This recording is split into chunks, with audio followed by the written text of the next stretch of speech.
saudara-saudari, kalau dah rasa nak berubah, berubahlah ke arah kebaikan. Yang penting jangan menyerah kalah. Tanah Perak, tanah purba, tempat pelbagai aneka sejarah. Kalau kata sudah di kota, pantang kita menyerah kalah. Getah dipasang di api pelita, hendak menyuluh jalan ke perigi. Sepatah kata sudah di kota, jangan mudah diubah lagi.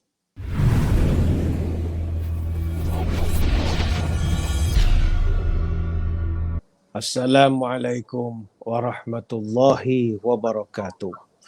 Bismillahirrahmanirrahim. Alhamdulillahi hamdan kathiran tayyiban mubarakan fih. Kama yanbaghi li jalali wajhikal karim wa li azimi sultanik.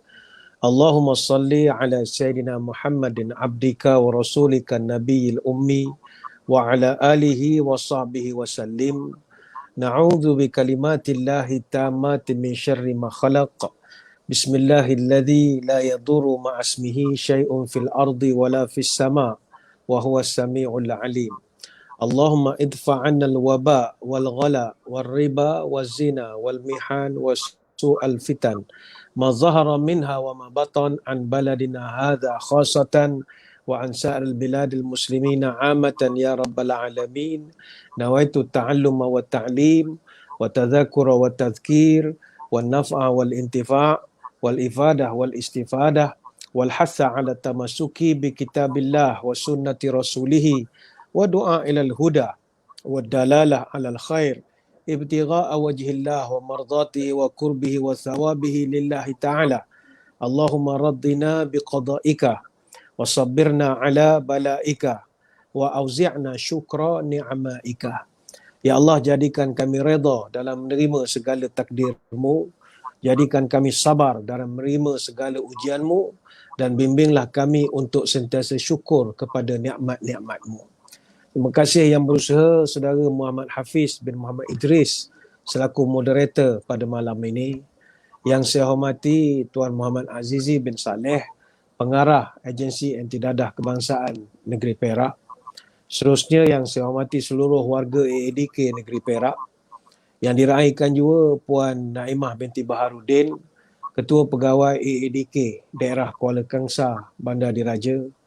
Seterusnya rakan-rakan di Unit Rawatan dan Pemulihan AADK Daerah Kuala Kangsar, para pegawai dan kaki tangan AADK di seluruh negeri Perak dan juga kepada orang kena pengawasan Daerah Kuala Kangsar Sungai Siput. Dan yang kita raihkan pada malam ini para recovery warriors. Mudah-mudahan berbahagia sekalian, tak dilupakan kepada para pelayar yang mengikuti siaran kita pada malam ini. Terima kasih. Yang menonton dari utara didoakan moga sejahtera. Yang menonton dari timur moga terus makmur. Yang menonton dari barat moga dapat berkat. Yang menonton dari selatan moga dapat keampunan. Saya diminta menyampaikan satu tajuk, iaitu petua dan cabaran kepulihan diri. Saudara-saudari sekalian, pertama, dadah ini bukan benda baru. Dan ianya bukan masalah baru. Asalnya dulu, dadah ini adalah sejenis ubat yang memberi manfaat kalau digunakan dengan baik dan dengan kawalan ataupun dos yang betul. Sebab itu dari sudut sejarah, kehadiran dadah ini telah wujud dalam sepanjang sejarah sistem tamadun manusia. Jadi tak payahlah orang ADK rasa nak terjun bangunan ke pening kepala daripada tahun 80 kami dia tak ada kerja. Tak, bukan tuan-tuan seorang. Benda ni masalah tamadun seluruh dunia. Dalam kitab Al-Hitad, karangan Al-Mughrizi dicatatkan, masalah dadah ni dah dikesan lebih kurang sejak 5,000 tahun yang lepas. Dan dikatakan dibawa masuk ke negara Arab oleh orang-orang Parsi yang ketika itu ramainya tidak beragama. Dan peringkat asalnya dadah ni dipanggil Al-Uqdah. Agak tu yang dadah daripada perkataan Uqdah, itu agaknya. Dalam kitab Al-Mufadat, tulisan Ibnul Binar, ada disebutkan, dadah ni kata mereka sejenis pokok yang dinamakan Qubdatul Hind. Dan pokok ini ditanam di sebuah negeri yang bernama Hashish. Sebab itu Hashish itu nama negeri asalnya. Dan jika dimakan tanaman itu, boleh merosakkan fikiran, boleh membawa gila dan boleh membawa maut juga. Sebab itu dalam sejarah di Kahirah zaman Sultan Salahuddin Al-Ayyubi dulu, baginda telah mendirikan pondok-pondok polis. Tujuannya untuk menangkap dan merampas dadah yang dibawa masuk ke Kairo.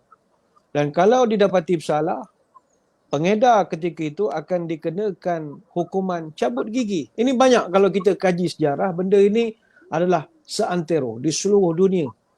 Yang mana kita tahu dadah ini punca utamanya yang menjadikan masalah hari ini adalah masalah penyalahgunaan. Itu saja. Benda tu asal ciptaan Allah ni tidak ada yang sia-sia, tidak ada. Sama ada namanya ganja ke apa ke, tu tidak ketum ke, itu tak dijadikan sia-sia. Dalam Quran Allah Taala sebut dan kita kena beriman dengan ayat ini, Rabbana ma khalaqta hadza batila. Ya Allah, engkau tak ciptakan satu benda tu tak ada faedah.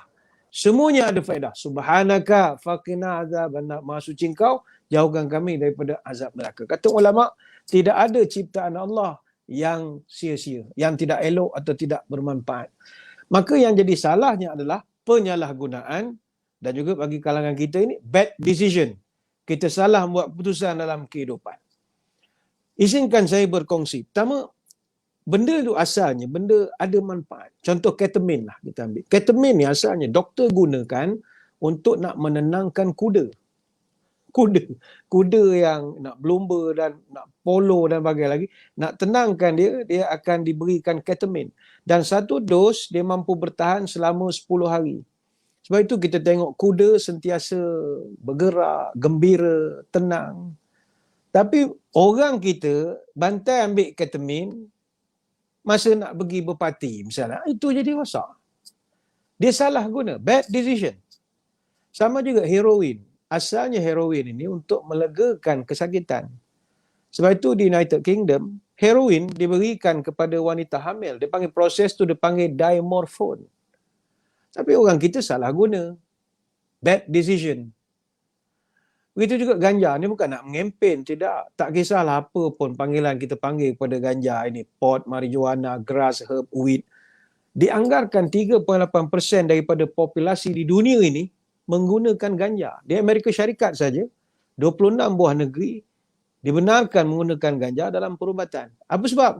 Kerana ganja dia ada cannabinoids. Cannabinoids ini dia ada kebaikan untuk kesihatan. Salah satunya adalah untuk penahan sakit yang ada dalam THC, tetrahydrocannabinol. Malah badan kita, dia pun sendiri akan menghasilkan cannabinoid ini dalam jumlah yang kecil secara sebelum jadi. Tujuannya nak mengurangkan kesakitan bila kita memerlukan. Ada satu lagi jenis cannabinoid, CBC, cannabichromene. Ini memang terbukti membantu untuk merawat epilepsi ataupun sawan. Tapi budak kita salah guna. Guna untuk mabuk, guna untuk ini yang menjadikan benda tu jadi tak elok. Baik itu kita gunakan istilah penyalahgunaan dadah. Bukan masalah dadah itu sendiri. Kokain misalnya, pakar mata, pakar hidung, pakar tekak, mereka akan gunakan sebagai anestetik dalam pembedahan. Bahkan kokain pernah satu ketika dulu digunakan dalam pembuatan ubat melegakan sakit gigi. Peringkat awalnya dulu, tapi salah guna. Sama juga ketum. Ketum ni benda asalnya orang kampung rebus 2 helai, boleh je kurangkan darah tinggi dan bagai lagi. Budak kita bantai campur dengan ubat batuk, campur air bergas, jadi cakoroi, mabuk lagi. Ini yang menyebabkan benda tu asal elok, jadi tak elok. Sebab itu malam ni kita nak melihat apakah perkara yang insya-Allah ya boleh membantu rakan-rakan kita bekas-bekas penagih dadah ni supaya jadi abstinent. Ini bahasa orang yang dalam pemilihan. Abstinent ini istilah di mana keadaan seorang penagih dadah itu kekal tidak mengambil dadah dalam tempoh tertentu. Jadi abstinent ini proses ke arah kepulihan total. Kita tahu masalah dadah ini dia masalah yang parah, itu pun kita akui. Sudah begitu lama kerajaan berjuang untuk menangani masalah ini. Kalau kita rasa COVID-19 ni berat, tak seberat dadah. Dadah diisytiharkan oleh negara kita sebagai musuh nombor 1 sejak 19 Februari 1983. Maknanya malam ni dah genap 38 tahun, 7 bulan, 8 hari statusnya sebagai musuh nombor 1 negara belum tercabar. Setakat COVID-19 dia kuih begitu saja. dadah masih lagi mengekalkan status musuh nombor satu. Benda ni begitu berat. Sebab itu, ya, kalau ada di sekeliling kita atau ada penagih dadah yang berdekatan dengan kita atau dalam keluarga kita, memang kena akui begitu banyak kepayahan yang akan kita tanggung. Apatah lagi kita lihat dadah sekarang ini begitu mudah dan murah pula nak didapatkan. Baru ni ada laporkan, ada ganja sudah dijual semurah RM2 pun ada. Luar biasa sekali, ya. Ada kes pula kita dengar pelajar sekolah dijadikan ejen untuk menjual ATS, amphetamine type stimulants ini. Itu kategori dadah yang boleh membengong dan memerengkan akal dalam masa 3 bulan ini. Jadi benda-benda begini mengunsingkan kita. Bukan sebagai pihak kerajaan, pihak ADK saja, bahkan kita sebagai masyarakat. Jadi kalau kita nak membicarakan tentang petua untuk kepulihan ini, pertama ialah kepada saudara-saudari di luar sana, jangan salah faham dengan tajuk kita. Walaupun tajuk kita nak membincangkan tentang kepulihan, kita bukan bermaksud bahawa ketagihan dadah itu boleh dirawat pulih semudah kita bercakap malam ini. Ini kena ingat. Sebab nanti kalau orang kata, oh boleh pulih ya, tak apa kita try sekali hari esok isyak dadah. Kita takut begitu pula. Kita kena terangkan kepada adik-adik kita, masyarakat kita, jangan cuba. Sebab sekali kita cuba heroin, syabu, ganja, pil kuda dan sebagainya, oh itu tak ada. Payah nak U-turn balik. Jangan sekali-kali cuba. Kerana saudara-saudari tak akan dapat membayangkan kesengsaraannya. Sebab ketagihan ini adalah satu penyakit kronik relapse yang berulang-ulang. Addiction is a chronic brain relapsing disease. It's a treatable disease but it's not curable. Itu kena ingat. Dia boleh dirawat, boleh pulih, boleh kekal pulih, tapi takkan sembuh. Dia beza. Dia treatable disease tapi not curable. Ini masalah penagihan. Sebab itu, maaf, kalau malam ni saya mengatakan bahawa dalam istilah ketagihan dadah, no such thing bekas penagih dadah. Itu tak ada istilah itu. Kalau polis, askar, kita boleh gelarkan bekas polis, bekas askar. Sebab bila dia orang pencen, dia tidak lagi boleh jadi askar ataupun polis semula. Tapi dalam hal mendadah ini, no such thing. Tidak ada istilah bekas penagih dadah. Apa sebab? Kerana ada yang dah berhenti dadah selama 20 tahun pun boleh jadi penagih semula kalau tidak ada ilmu dan kemahiran tentang kepulihan.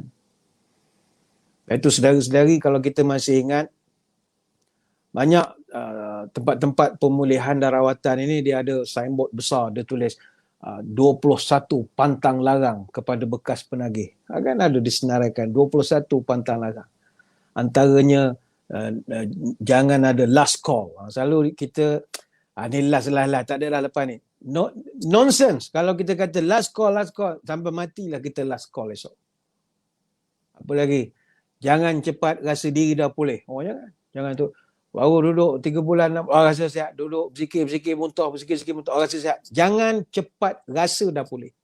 Kemudian apa lagi? Jangan overconfident bahawa kita takkan menagih lagi. Ini bukan nak matikan harapan, tidak. Ini real problem yang kita bincangkan malam ini. Jangan ni yang belum cuba, jangan sesekali test power. Bukan belum cuba, dia dah pernah mencuba, dia dah merawat, dia dah proses rawatan. Kemudian dia kata nak test power, boleh buat lagi ke tidak? Jangan. Apa lagi? Banyak pantaran. Jangan asingkan diri daripada orang. Jangan segan untuk minta tolong dengan orang. Jangan benci kepada rakan kita yang sedang ataupun yang masih menagih dadah. Jadi benda ini benda berat. Jadi kita tak katakan tajuk malam ni walaupun tentang kepulihan, nak beritahu pada adik-adik, dadah bukan semudah macam orang sakit COVID lain. Positif, 14 hari duduk PKRC ke mana-mana, makan benda exercise pula, lepas tu keluar tak ada masalah. Dadah dia lain. Dia payah nak pulih.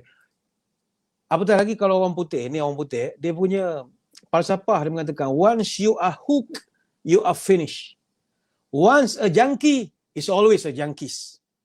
Sekali kata orang putih, sekali awak dah terbabit dengan benda ni, habis. Dan sekali jadi penagih, sampai bila jadi penagih? Tapi saya nak sebut juga pada malam ni. Ini cakap orang putih. Ada boleh pakai, ada tak boleh pakai. Bagaimanakah dengan pendapat Islam? Orang Islam dipegang pada hadis. Apa harapan Nabi SAW beri pada kita? Kata Nabi, فَإِنَّ اللَّهَ عَزَّ وَجَلَّ لَمْ يَضَعْ دَاءً إِلَّا وَضَعَ لَهُ شِفَاءً غَيْرَ دَاءٍ وَاحِدٍ قَالُوا مَا هُوَ قَالَ الْهَرَمُ. Kata Nabi, Allah tidak menjadikan satu-satu penyakit, melainkan dia ada ubat pada penyakit itu. Kecuali satu penyakit saja tak ada ubat, kata Nabi. Apakah ubat itu? Apakah penyakit itu? Kata Nabi, tua. Tua. Umur 50-an, 60-an, 70-an. Jadi tua, itu tak ada ubat. Ini hadis, riwayat Imam Ahmad. Maknanya tidak ada penyakit yang tak ada ubat, kecuali tua dan yang kedua mati. Tak ada ubat. Jadi insya-Allah kalau ikut pandangan Islam, kita yang dalam proses rawatan ni boleh, walaupun orang putih nak mengatakan tak boleh, insya-Allah ada ikhtiar, ada caranya, ada ilmunya. Kadang ada ubat-ubat tertentu mungkin kita belum bertemu ubat yang serasi ataupun teknologinya belum ada. Baik itu kita pegang juga kepada hadis Nabi pernah sebut likulli da'in dawaun fa idza usiba dawa'ud da'i bara'a bi iznillah azza wajalla. Kata Nabi, tiap penyakit ini dia mesti ada ubat.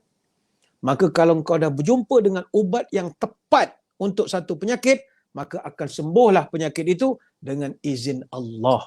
Ini hadis riwayat Imam Muslim. Jadi sementara kita menunggukan ubat itu muncul, maka malam ni kita bincang. Secara anak beranak bincang. Bagaimanakah cara kita ni insya-Allah nak sedikit sebanyak, nak boleh ke arah pemulihan. Pertama saya melihat adalah dalam proses kepulihan ini, tangkapan dan pengawasan pihak berkuasa itu adalah sangat mustahak ke arah kepulihan. Jadi kalau ada yang menonton malam ni terdiri daripada adik-adik kita yang masih lagi hidup dengan dadah mendadah ini, percayalah adik-adik sekalian, cubalah serah diri sekali. Kena tangkap. Duduk bawah pengawasan pihak berkuasa. Percayalah akan terkeluar daripada mulut saudara-saudari satu hari esok bila dah baik dan semua dah akan cakap, aku dulu kalau tak kena tangkap tak tahu sekarang jadi apa. Berapa banyak ayat tu kita dengar. Tanya pada orang yang dah pulih. Itulah ayat yang mereka gunakan. Aku dulu kalau tak kena tangkap dengan ADK tak tahu jadi apa. Duduk dalam kebun sawit macam-macam. Rupanya kena tangkap, duduk bawah pengawasan, itu juga adalah perkara yang boleh mengubah kita daripada menjadi penagih menjadi orang yang kembali hidup seperti orang lain. Itu yang pertama. Yang kedua adalah turning point. Turning point ni maksud saya adalah momen untuk kita berubah. Dia manusia ni saudara-saudari, dia begitu unik sekali. Manusia ini dia boleh berubah untuk pada sebab yang berbeza-beza.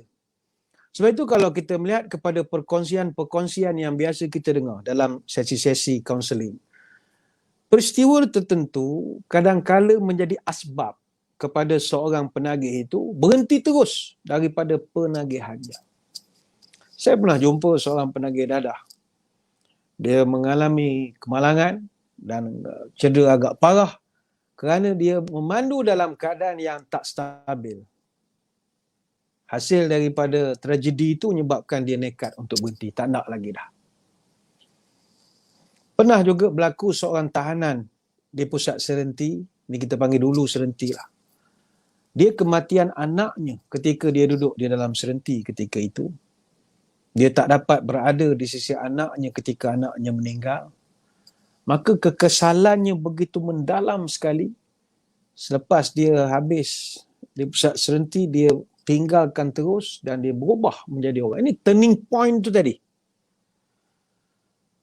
Ada juga cerita yang saya dengar seorang pengedar dan juga penagih tegar. Ketika ayahnya menghembuskan nafas terakhir, dia masih khayal. Masih tintong. Jadi bila dia dah balik waras, dia menyesal kerana tak dapat menghayati momen menguruskan arwah ayahnya itu. Lantaran daripada itulah dia membuang segala jarum suntikan dan segala peralatan menagihnya sambil menangis, meraung, dan itu menjadi titik perubahan besar dalam hidupnya. Menjadikan satu turning point dalam hidupnya. Sejak itu dia membuang dadah jauh daripada hidupnya. Baik itu percayalah saudara-saudari sekalian. You've survived things that have killed other people. So meaning your life is a message of hope to others. Kalau saudara-saudari dah mendadah ni daripada umur belasan sampai sekarang, masih lagi diberi nyawa oleh Allah dapat hidup, itu petanda bahawa Allah nak kita bantu orang lain, jangan rosak macam kita. Berapa ramai kawan-kawan kita dah terkorban dalam perjalanan ini. Maka kita jadikan ini turning point. Bolah kata orang Kelantan. Sudah-sudahlah. Turning point. Ada tanda noktahnya di sini. Itu yang kedua. Yang ketiga, saya melihat dalam isu pemulihan dan kepulihan ini adalah masalah kalau kita boleh berada dalam satu community ataupun kita boleh berada dalam program pemulihan dalam institusi. Ini begitu baik sekali. Sebab itu saya menyeru pada adik-adik mana yang terdengar program pada malam ini. Ramai daripada kalangan adik-adik kita ni yang mampu bertahan dalam kepulihan pada peringkat awalnya, telah mengikuti pemulihan, sama ada di pusat pemulihan kerajaan ataupun persendirian. Kalau kerajaan ni CCRC lah, Cure and Care Rehabilitation Center, dulu panggil pusat serenti. Walaupun ramai dalam kalangan penagih dadah itu kerap keluar masuk penjara ataupun pusat pemulihan, kita lihat mereka ni jauh lebih baik berbanding mereka yang terus-menerus berada di lorong-lorong gelap yang entah bila akan berubah.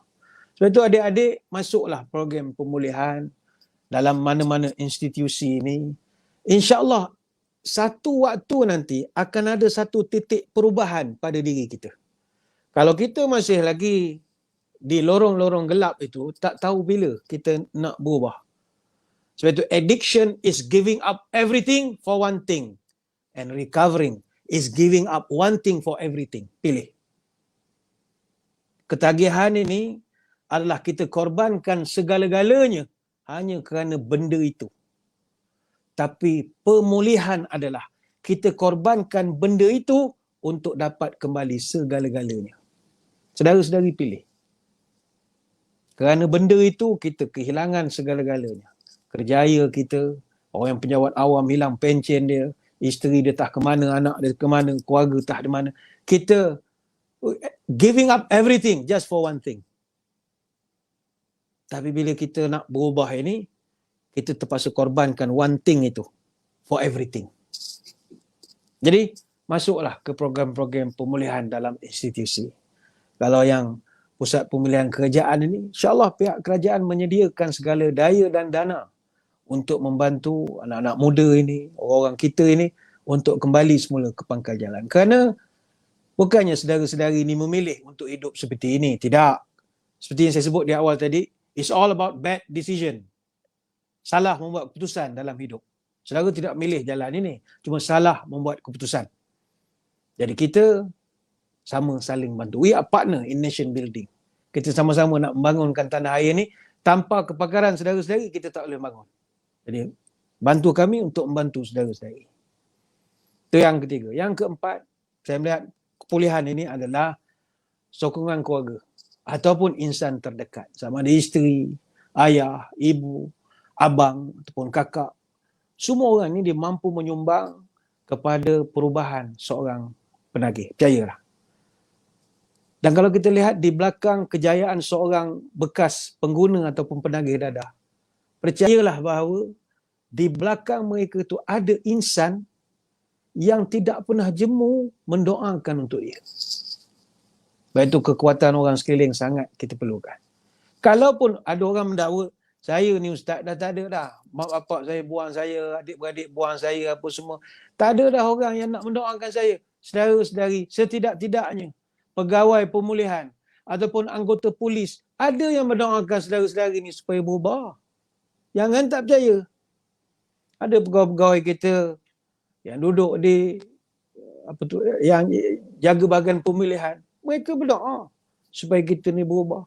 Muka sama, dia berubah. Dia berdoa pada kita. Maka jangan kita perkecilkan peranan ahli keluarga kita ini. Mereka selama ini telah menanggung masalah yang begitu berat. Tapi ialah ini ujian daripada Allah. Mereka juga tidak memilih untuk hidup dalam cara begitu.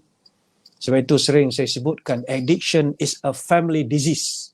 Ketagihan ini adalah penyakit satu keluarga. One person may use, but the whole family suffers. Satu orang saja mabuk, tintong, syok, baik, punya melayang sana sini, tapi yang menderita satu keluarga. Maka ketika kita dah susah, keluarga yang susah dulu, dek perangai kita ni, dia juga lah yang mendoakan kita. Paling kurang saya ingat mereka mendoakan kita setiap kali lepas sembahyang. Dan Allah Maha mendengar doa orang ini, memudahkan perubahan kita. Saudara-saudari kena yakin bahawa kita jadi baik ni bukan kerana doa kita, doa orang. People can change, tapi change oleh doa daripada mak bapak kita. Sebab itu saudara-saudari sentiasalah bersyukur kepada Allah. Maka waktu ini, jika anda bukan sedang berada dalam penjara, bukan sedang berada dalam hospital, bukan sedang berada dalam kubur, maka bersyukurlah kerana Allah masih sudi menghidupkan saudara sehari lagi. Kenapa? Berkat doa daripada keluarga. Berapa ramai kawan-kawan kita yang sama macam kita, yang satu pot dengan kita, sekarang ni ada dalam penjara, ada dalam hospital, ada yang dah jadi arwah pun. Kita masih lagi malam ni boleh menonton pula lagi Facebook apa semua bagai-bagai. Apa sebab? Kerana doa orang-orang yang kita tak tahu ini. Jadi ini juga faktor yang boleh menyebabkan kita jadi insya-Allah pulih mudah-mudahan. Itu yang keempat. Yang kelima, sokongan kelompok sokongan sosial, kita panggil KSS, kelompok sokongan sosial KSS ini. Alhamdulillah, kalau kita tengok dalam konteks seluruh dunia, memang KSS ni dia memang wujud. Kelompok sokongan sosial ni kalau di seluruh dunia dah begitu lama wujud. Antaranya mereka namakan sebagai Narcotics Anonymous, NA. Dan di Malaysia sekarang ni pun, ialah zaman pun dah berubah. Begitu banyak NGO yang memainkan peranan sebagai kelompok sokongan sosial ini. Cari kumpulan-kumpulan ini. Kalau NGO antaranya pengasih, ada. Ataupun Drugs Intervention Community, DIC. Saya sendiri adalah penasihat DIC Pahang, DIC Pahang. Kemudian kita ada pembimbing rakan sebaya PRS, DADK sendiri. Kita ada Rumah Hijrah. Kita ada Sinar Sopia. Banyak lagi. Banyak KSS ini yang boleh membantu. Kumpulan-kumpulan NGO yang begitu aktif melakukan aktiviti sesama mereka ini. Ada kaunseling kelompok, ada intervensi HIV AIDS dan sebagainya lagi. Jadi seseorang yang menganggotai mana-mana kumpulan ini dan bergiat aktif di dalamnya akan dikenal pasti mempunyai rekod kepulihan yang lebih baik daripada orang lain. Sebab itu kalau kita dah habis proses rawatan kita dengan secara rasmi dengan pihak ADK, bina balik hubungan ini dengan menyertai kelompok sokongan sosial ini. Sebab mereka ini adalah orang yang sama pengalaman dengan kita. Meskipun mereka kadang-kadang dia jatuh ataupun relapse. Tapi kita tengok dia punya kebangkitan dia cepat. Tadi kita dah sebut di awal tadi, ketagihan ni dia payah 20 tahun, 30 tahun boleh balik-balik. Tetapi dia punya bangkit tu lebih cepat kalau dia join kelompok sokongan sosial ini. Pakar-pakar pun memang bersetuju bahawa penagihan semula ini adalah satu proses yang biasa berlaku kepada mana-mana orang yang kita istilahkan mat gian ini tadi. Cuma yang berbeza adalah bagaimana cara kita menanganinya. Kita recover balik. Lebih cepat, kekal lama dan lebih baik. Sebab itu dengan ada kumpulan ini, kita tergelincir jugalah sekali. Tapi cepat naik. Sebab addiction It's the only war that you must surrender to win. Ketagihan ini adalah satu-satunya peperangan dalam dunia yang you mesti surrender untuk nak memenangi peperangan itu. Sebab itu saya selalu menyeru kepada adik-adik semua, terus bersama dengan rakan-rakan seperjuangan kita. Jangan sorang-sorangan, jangan asingkan diri. If you want to walk fast, walk alone. Tapi if you want to walk far, walk together. Kalau saudara-saudari nak sampai cepat ke destinasi, jalan sorang-sorang. Tapi kalau nak jalan lama, jalanlah beramai-ramai. Yang penting, hope. H-O-P-E. Hold on, pain ends. Kita sebagai masyarakat, ini lain tahun lah kita berbicara dengan masyarakat. Malam ni kita bicara kepada adik-adik kita ni yang sedang dalam proses kepulihan ni. Dan masyarakat nanti kita sekolahkan lain kali untuk masyarakat ni.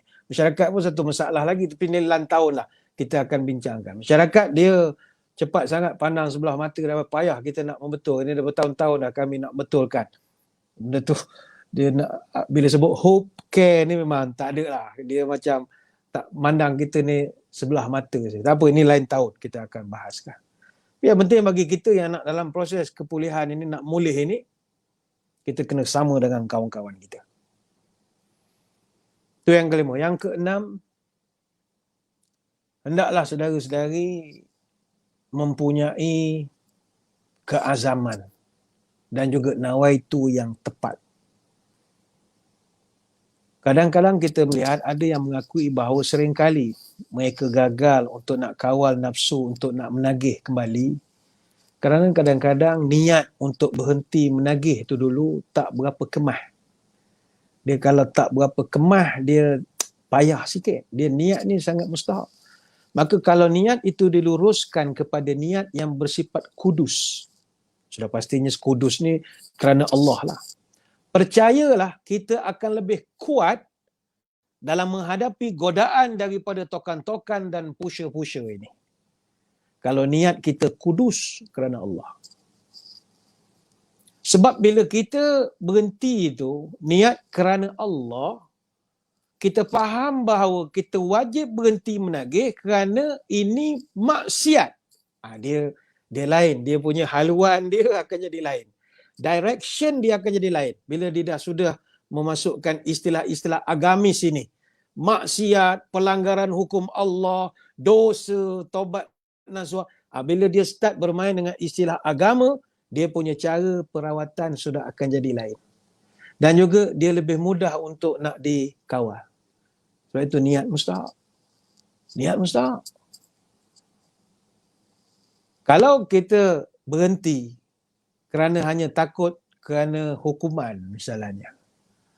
Dia berhenti kerana tak nak, dah tak tahan keluar masuk serenti, panggil serenti dulu masuk penjara dan sebagainya. Maka kita berhenti, maka percayalah alamatnya nanti kita akan pimai tangtu saja. Tapi kalau niatnya betul kerana Allah, percayalah dia akan jadi lain. Sebab itu teringat saya bila cerita tentang niat ini. Ada satu hadis, kata Aisyah radhiyallahu anha. Nabi pernah menyebutkan, la hijrata ba'dal fatah. Tidak ada lagi hijrah selepas pembukaan kota Mekah. Mana hijrah orang Islam pernah berlaku 2 kali. Pertama, ketika Nabi berhijrah daripada para sahabat itu berhijrah daripada Mekah pergi ke Habsyah. First hijrah. Second hijrah, Mekah, Madinah. Sahabat tanya, ada tak lagi hijrah lepas pada ini? Kata Nabi, la hijrata ba'dal fatah. Lepas pada pembukaan kota Mekah pada tahun 8 hijrah, no more. Tidak ada lagi hijrah. Jadi sahabat kata, tak syu'ah, tak ada hijrah lagi. Kata Nabi, walakin jihadun wa niyatun. Hijrah dah tak ada. Tapi ada 2 perkara akan tetap kekal sampai kiamat. Pertama, jihadun. Perjuangan. Yang kedua, niat. Ini tadi keazaman tadi. Determination. Wa izastumfirtum famfiru. Maka kalau kau diminta untuk berangkat pergi berperang, berangkatlah, kata Nabi. Hadis riwayat Bukhari dan Muslim. Betul saudara-saudari sekalian. kita kena pasang niat elok-elok. Sebab apa nak berhenti? Sebab itu orang Islam, dia sambut peristiwa hijrah. Apa makna hijrah? Hijrah ni sunnatullah. Benda yang mesti berubah, mesti bergerak, mesti transform. Sebab itu hijrah ni dia sunnatullah. Transformasi. Apa makna transform? Trans and form. Trans ini melintas dari satu sisi ke satu sisi. Kita panggil across. Ataupun melampaui, kita beyond. Form ni bentuk. Maka kita dalam hijrah ni kita nak mengubah rupa, bentuk, sifat, fungsi kita. Hijrah ini kita nak mengalih rupa, bentuk, sifat, perangai kita. Daripada hal tak elok kepada yang lebih elok. Itu hijrah. Sebab itu Nabi buat hijrah. Tapi saudara-saudari sekalian, apa hukum asas untuk berubah? Ini kepulihan ni tadi. Apa hukum asas untuk buat perubahan? Allah sebut dalam Quran mudah saja. Inna Allah la yughayyiru ma biqaumin hatta yughayyiru ma bi anfusihim. Allah tidak akan mengubah nasibmu sebelum mu mengubah dirimu sendiri. Surah Ar-Ra'd ayat 11. Allah kata, aku tak akan ubah kamu, melainkan kamu sendiri nak berubah. Hati tak nak berubah, tapi nak suruh Tuhan ubah. Boleh layan lah. Tak boleh. Surah Ar-Ra'd ayat 11. Ra'du tu makna apa? Kilat, petir. Allah nak bagi kejutan. Pam! Jangan tidur.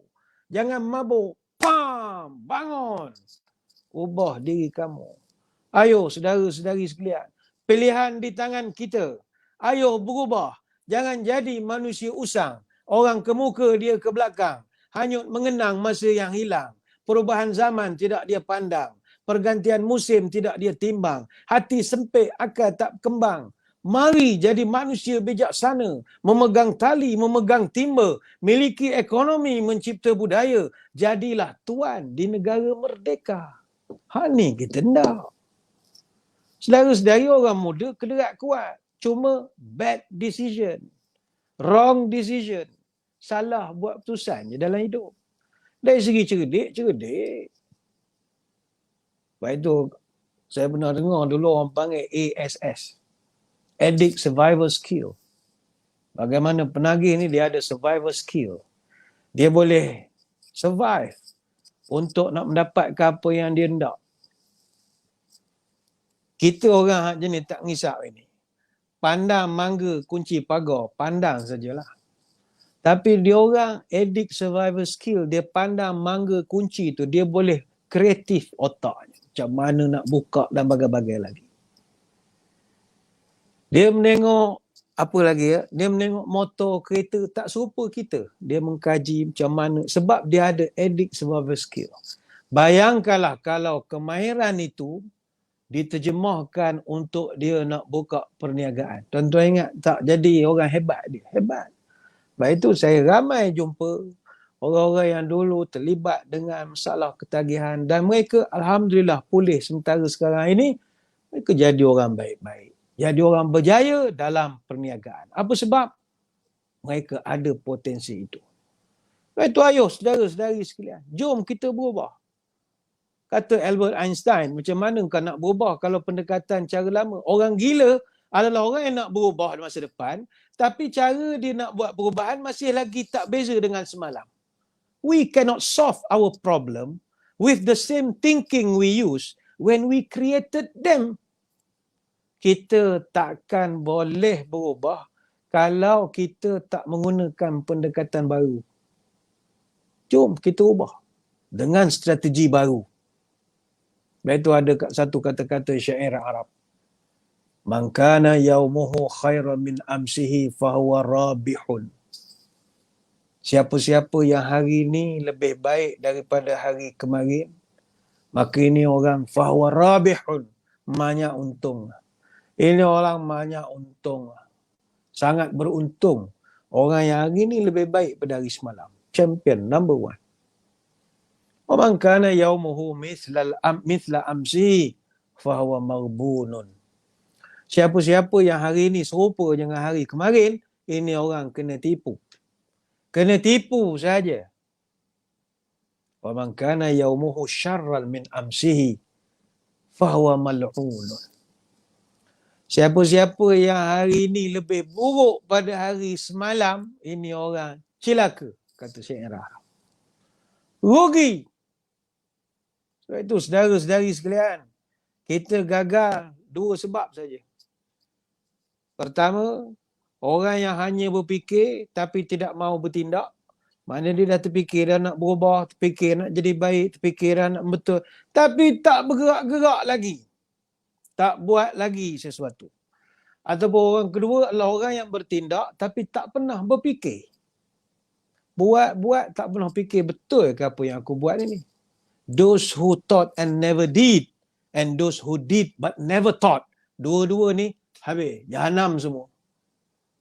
Itu saudara-saudari sekalian, mari adakan kekuatan keazaman. Azam ini bahasa Quran. Dia bukan bahasa Melayu, bahasa Quran. Al-iradatul qawiyah. Kehendak, keinginan yang begitu kuat sekali. Sebab itu orang yang ada sifat azam, dia bukan sekadar cita-cita. Dia ni satu peringkat azam ni, kata para ulama, dia dah letak niatnya itu gantung pada Allah. Maksudnya kita kalau sekadar niat nak berubah, niat tak nak mengisap, tak jadi, kena azam.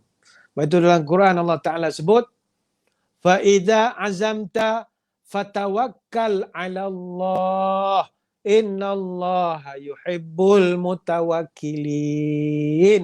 Surah Ali Imran ayat 159. Kalau kamu dah berazam untuk nak jadi baik, nak berubah, apa kamu kena buat? Fatawakkal ala Allah. Tawakal dengan aku. Biar aku jaga kamu. Biar aku jaga kamu. Sebab aku sangat sayang dengan orang yang bertawakal, kata Allah Ta'ala. Kenapa kena serahkan niat azam nak baik tadi kepada Allah? Sebab tanam azam ni semua orang boleh buat. Tapi nak melaksanakan tu pening. Kita ambil contohlah orang berazam nak kurus. Daripada tahun awal tahun 2021, ni dah bulan 9, 27 hari bulan dah hari ni. Tak kurus-kurus. Dia target bulan Januari hari tu nak kurus. Sekali PKP bagai-bagai, tak boleh exercise, tak boleh kayuh basikal. Leher pun dah tak nampak dah apa semua dah. Akhir dah bulan 9, tak boleh kurus lagi. Apa sebab? Azam, semua orang boleh azam. Tapi nak berjaya melaksanakan itu, kita kena gantung kepada Allah. Sebab Allah boleh buat. Allah boleh beri memudahkan urusan kita.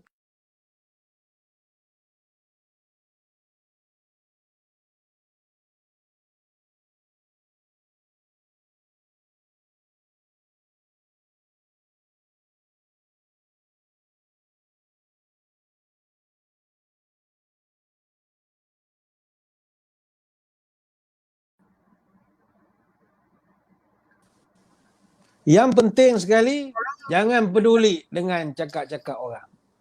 Ni ramai pada kita ni nak berubah, tapi ramai sangat orang keliling kita ni yang tak beri semangat. Ni yang saya sebutkan masyarakat ni tadi. Ni masyarakat ni kita kena buat forum lain lah. Nak didik dia orang ni susah.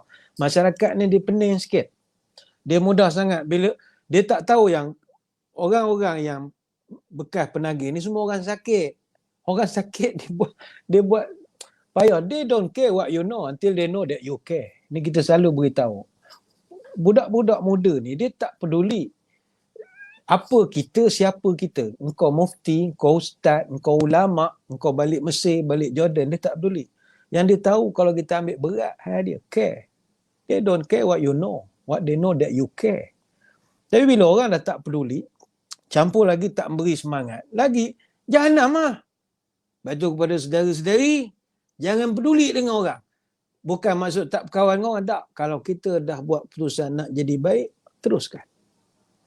Adalah cakap-cakap tu, ada sindir. Dia sekejap aja, aku ingat setahun ngisap balik. Pedulikan. Pedulikan. Jalan saja. Lepas tu kalau nak tutup mulut orang mana boleh. Teringat saya satu analogi. Ada orang jual ikan. Dia letak ikan, ada jual di pasar, dia letak signboard, dia tulis situ, di sini jual ikan segar.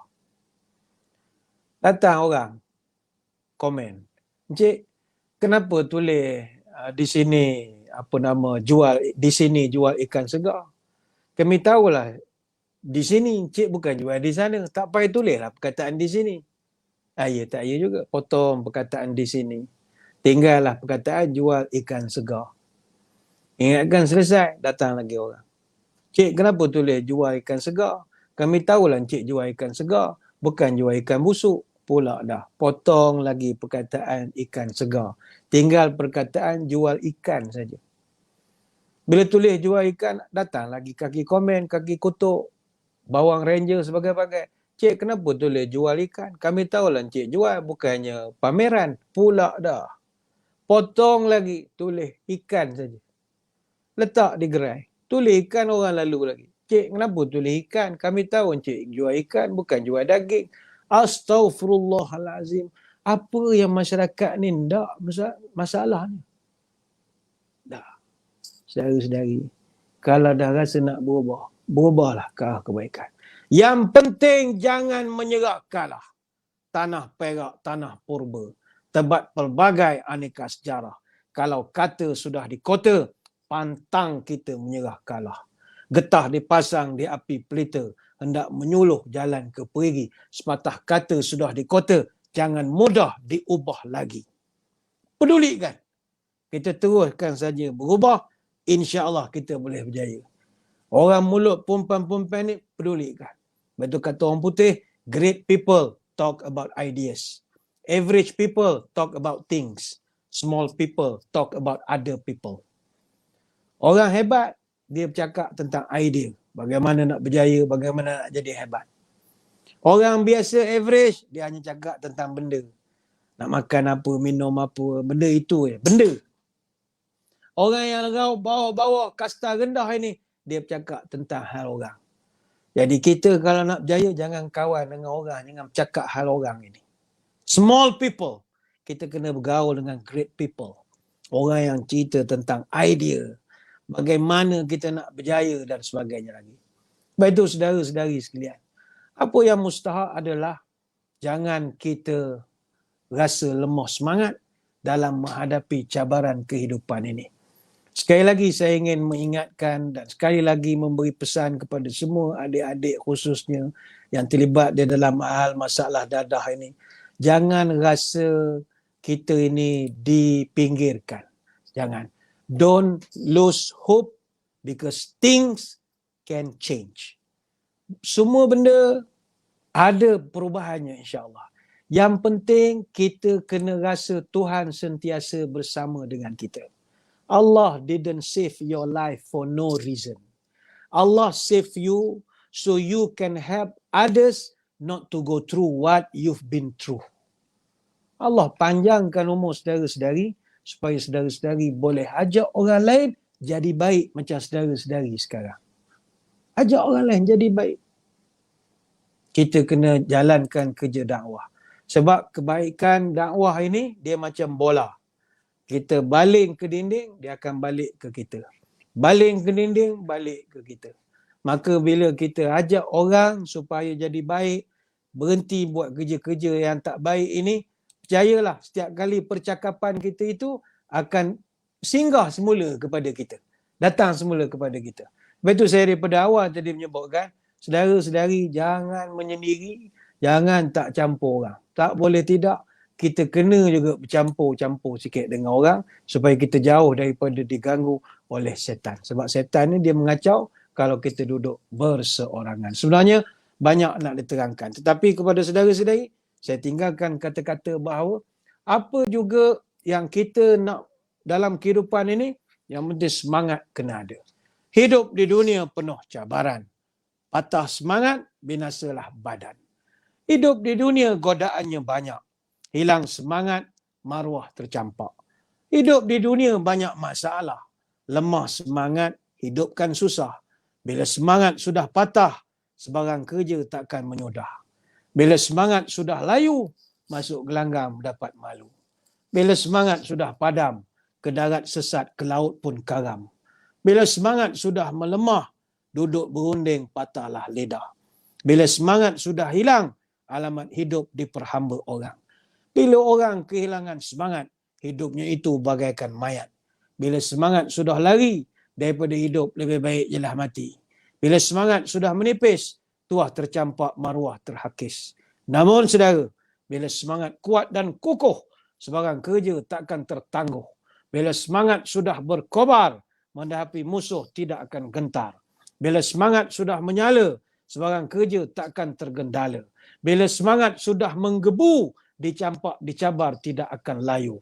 Jadilah orang berpendirian teguh, duduk tegak amatlah kukuh, diterpa ribut tidak akan roboh, pendirian teguh dada pun penuh, ditipu daya takkan terkecoh.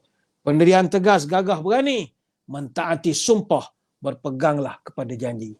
Selamat maju jaya, insya-Allah kita bertemu di puncak kejayaan nanti. Sekadar itu, terima kasih atas perhatian. Mohon maaf sebarang kekurangan. Mudah-mudahan bertemu pada lain-lain kesempatan. Kembali semula kepada saudara Muhammad Hafiz bin Muhammad Idris di Kuala Kangsar. Silakan.